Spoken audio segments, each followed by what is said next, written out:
Baik pemirsa, untuk mengetahui lebih jauh apa kendala sehingga Denpasar dinyatakan tidak memenuhi syarat untuk melaksanakan ujian nasional berbasis komputer atau UNBK, saat ini kami telah terhubung dengan Wakil DPR Kota Denpasar, Wayan Mariana Wandira. Selamat malam Pak Wayan Wandira. Selamat malam. Baik, selamat.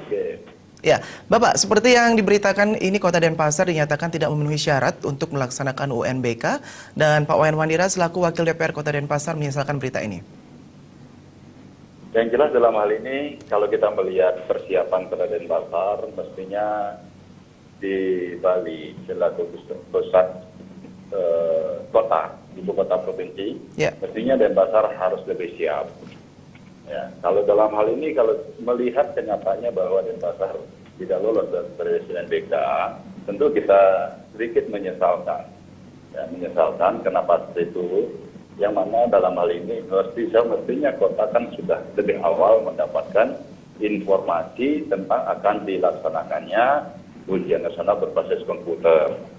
Nah, tentu kalau misalnya daerah terpencil yang tidak lolos, tentu kita bisa kita maklumi. Nah, dalam hal ini apakah perlu kita ketahui apa sebagai penyebab daripada ketidaklolosan daripada Kota Denpasar di dalam UNBK ini? Nah, sudah barang tentu itu merupakan tanggung jawab dinas terkait bersama pemerintah sebagai pelindung atau penanggung jawab daripada pelaksanaan tersebut. Maka dari itu kita untuk hari kali ini boleh dikatakan sedikit menyesal kenapa kita tidak lolos, yang mana kita menginginkan sekali apa yang menjadi yang satu canangan daripada program pemerintah, lebih-lebih di dunia pendidikan, mestinya kita harus lebih siap. Ya, kita harus siap dan lebih daripada kabupaten-kabupaten yang lain yang ada di Bali. Nah, karena itu kita harapkan ke depannya instansi ataupun dinas terkait mestinya harus lebih paham, lebih awal untuk menjajaki yang namanya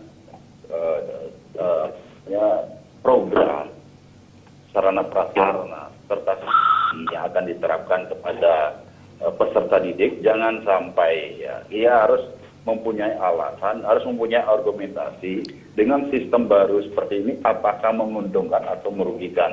Ya, jangan sampai hal-hal yang baru ini diterima begitu saja. Tentu harus ada pertimbangan, ada argumentasi apakah menguntungkan dengan sistem ini atau merugikan peserta didik. Nah, ini harus sedikit tidaknya harus ada komunikasi di internal.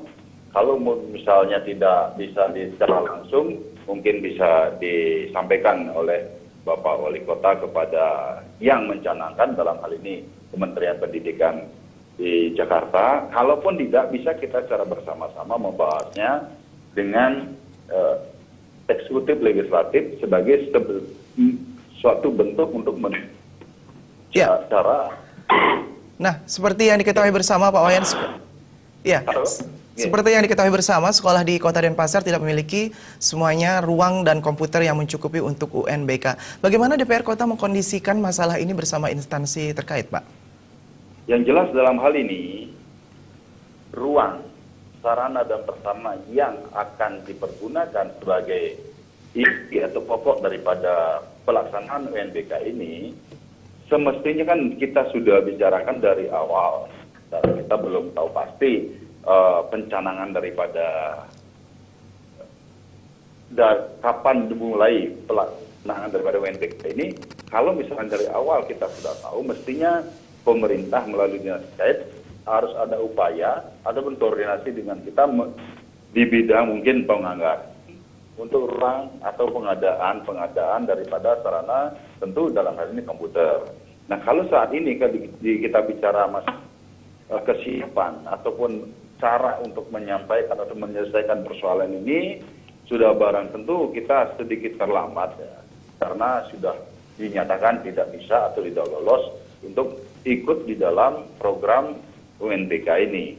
Nah, untuk ke depan, pemerintah melalui dinas terkait dengan seluruh jajarannya harus benar-benar menginventaris persoalan-persoalan yang dihadapi, lalu dirapatkan atau dilakukan audiensi ataupun yang namanya rapat kerja, kita akan bahas secara detail apapun yang menjadi bentuk keperluan kebutuhan di dalam menunjang pendidikan. Mestinya ini menjadikan suatu prioritas.